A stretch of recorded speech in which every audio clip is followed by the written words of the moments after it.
Hi. ഈ അടുത്ത് Indian പ്രധാനമന്ത്രി അമേരിക്ക സന്ദർശിക്കുകയുണ്ടായി. സന്ദർശിച്ച വേളയിൽ അമേരിക്കൻ പ്രസിഡന്റായിട്ടുള്ള ജോ ബൈഡന് ഒരു സിൽവർ ട്രെയിനിന്റെ മോഡലും സമ്മാനിച്ചു. ഡൽഹി ടു ഡെലാവെയർ എന്നായിരുന്നു അതിന്റെ എഞ്ചിനിൽ എഴുതിയിരുന്നത്. കൂടാതെ ഫസ്റ്റ് ലേഡിയായിട്ടുള്ള ജിൽ ബൈഡന് ഒരു പഷ്മീന ഷാളും സമ്മാനിച്ചു. എന്നാൽ ഇതിനുവേണ്ടി മാത്രമായിരുന്നില്ല അദ്ദേഹം അമേരിക്കയിൽ പോയത്. ഒരു വളരെ പ്രധാനപ്പെട്ട ഉച്ചകോടിയിൽ പങ്കെടുക്കുന്നതിന് വേണ്ടിയിട്ടാണ്. നമ്മളെല്ലാം കേട്ടിട്ടുള്ളതുപോലെ ക്വാഡ്രിലാറ്ററൽ അലയൻസ് അല്ലെങ്കിൽ ക്വാഡ്, അതിൻ്റെ 6ാമത്തെ സമ്മിറ്റാണ് ഈയിടെ അമേരിക്കയിൽ വെച്ച് നടന്നത്. വളരെ പ്രാധാന്യമുള്ളൊരു ഗ്രൂപ്പിംഗ് ആണ് കേട്ടത്. ക്വാഡ്രിലാറ്ററൽ പേര് സൂചിപ്പിക്കുന്ന പോലെ തന്നെ പ്രധാനമായിട്ടും 4 രാജ്യങ്ങളാണ് ഇതിൽ ഉൾപ്പെട്ടിട്ടുള്ളത്. India, United States of America, Australia, Japan.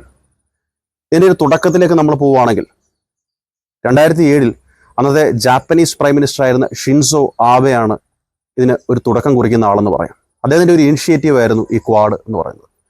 ഇതുകൊണ്ട് ഉദ്ദേശിക്കുന്നത് free, open and prosperous Indo Pacific എന്നുള്ളതാണ്. ഇന്ത്യൻ മഹാസമുദ്രം, പസഫിക് ഓഷ്യൻ, ഇതൊക്കെ നമ്മൾ കേട്ടിട്ടുണ്ട്. അപ്പോൾ ഇവർ രണ്ടുപേരും കൂടി കൂടുന്ന ഭാഗം എന്ന് വെച്ച് കഴിഞ്ഞാൽ ലോകത്തിലെ ട്രേഡിൻ്റെ ഏതാണ്ട് നല്ലൊരു ശതമാനവും നടക്കുന്ന ഭാഗമാണ്. എന്നാൽ കഴിഞ്ഞ കുറേ കാലങ്ങളായിട്ട് ചൈന വളരെ അഗ്രസീവായിട്ട് പെരുമാറുകയും ഇവിടെ പല സ്ഥലങ്ങളിലും പല റീജിയനുകളിലും അവരുടെ മേൽക്കോയ്മ കൊണ്ടുവരാൻ ശ്രമിക്കുകയും ചെയ്തു. ഇതിനെതിരെയാണ് ശക്തരായിട്ടുള്ള ഈ 4 രാജ്യങ്ങളുടെ കൂട്ടായ്മ. അഗ്രസീവായിട്ടുള്ള ഈ ചൈനയെ തടയുക. ഇൻഡോ പസഫിക് എന്ന് പറയുന്ന റീജിയൺ എല്ലാവർക്കും ഫ്രീയും ഓപ്പണും ആക്കി കൊടുക്കുക, അത് പ്രോസ്പെറസ് ആക്കുക എന്നുള്ളതാണ് ഇതിൻ്റെ ഉദ്ദേശം. എന്നാൽ 2007 ഇനിഷ്യേറ്റീവ് സ്റ്റാർട്ട് ചെയ്തെങ്കിലും കാര്യമായി മുമ്പോട്ട് പോയില്ല. അതിൻ്റെ പ്രധാന കാരണം ഓസ്ട്രേലിയ എന്ന് പറയുന്ന രാജ്യത്തിൻ്റെ മൗനമാണ്. അതിൻ്റെ പ്രധാന കാരണം ചൈന കൊടുത്തൊരു ഭീഷണിയാണ് എന്നാണ് പറയുന്നത്. അതിനുശേഷം പിന്നീട് ഡെമോക്രാറ്റിക് സെക്യൂരിറ്റി ഡയമണ്ട് എന്ന് പറഞ്ഞൊരു ഓർഗനൈസേഷൻ കൊണ്ടുവരുന്നു. അതും വലിയ കാര്യമായിട്ടൊന്നും മുമ്പോട്ട് പോകുന്നില്ല.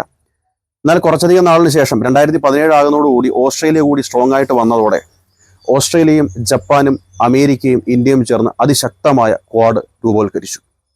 ഇതിനുശേഷം പിന്നീട് നമുക്കറിയാം ബാക്കി കാര്യങ്ങളൊക്കെ. കൊറോണ അടക്കമുള്ള സമയങ്ങളിൽ, കോവിഡ് സമയങ്ങളിൽ ഒരുപാടധികം മരുന്നും മറ്റ് സഹായങ്ങളുമായിട്ട് ലോക രാജ്യങ്ങളിൽ വളരെയധികം സഹായം നൽകിയൊരു ഓർഗനൈസേഷനാണ് ക്വാഡ്. തുടർന്ന് ഇങ്ങോട്ട് ഈ റീജിയനുമായിട്ട് ബന്ധപ്പെട്ട് ഇതിൻ്റെ ഡെവലപ്മെൻറ്റുമായിട്ട് ബന്ധപ്പെട്ട് ഒരുപാട് ഡെവലപ്മെൻറ്റൽ പ്രൊജക്ട്സുമായിട്ട് ക്വാഡ് അതിശക്തമായി മുമ്പോട്ട് പോവുകയാണ്. എന്നാൽ ഇതിനെ ഏഷ്യൻ നാറ്റോ എന്നൊക്കെ വിളിച്ചിട്ട് ചൈന അപമാനിക്കുന്നുണ്ട്. ഇതിൻ്റെ പ്രവർത്തനങ്ങളെ നിരുത്സാഹപ്പെടുത്താൻ ശ്രമിക്കുന്നുണ്ട്. ഇതൊന്നും കൂട്ടാക്കാതെ സുശക്തമായിട്ട് ക്വാഡ് മുമ്പോട്ട് പോവുകയാണ്. അപ്പോൾ ഈ ക്വാഡിൻ്റെ മുമ്പോട്ടുള്ള എല്ലാ പ്രവർത്തനങ്ങളും ഇപ്പം നിലവിൽ നമുക്കറിയാം. ഓസ്ട്രേലിയൻ പ്രൈം മിനിസ്റ്റർ ആയിട്ടുള്ള Anthony Albanese, Japanese prime minister Fumio Kishida, കൂടാതെ American president Joe Biden, Indian പ്രധാനമന്ത്രി നരേന്ദ്രമോദി എന്നിവർ പങ്കെടുത്ത ഒരു മീറ്റിംഗ് ആയിരുന്നു. വളരെ സുപ്രധാനമായ കാര്യങ്ങളൊക്കെ അതിൽ തീരുമാനിക്കുകയും ചെയ്തു. അതുമായിട്ട് ബന്ധപ്പെട്ട കാര്യങ്ങൾ വരും വീഡിയോകളിൽ നമുക്ക് ചർച്ച ചെയ്യാം. അപ്പോൾ ഈ ക്വാഡ് സമൂഹത്തിനും ലോകത്തിനും വലിയ പ്രതീക്ഷ നൽകിക്കൊണ്ട് ചൈന പോലെയുള്ള രാജ്യങ്ങളുടെ അഗ്രസീവ് മനോഭാവത്തിനെ വെല്ലുവിളിച്ചുകൊണ്ട് അതിശക്തമായി മുമ്പോട്ട് പോകട്ടെ എന്ന് ആശംസിക്കുന്നു. Thank you.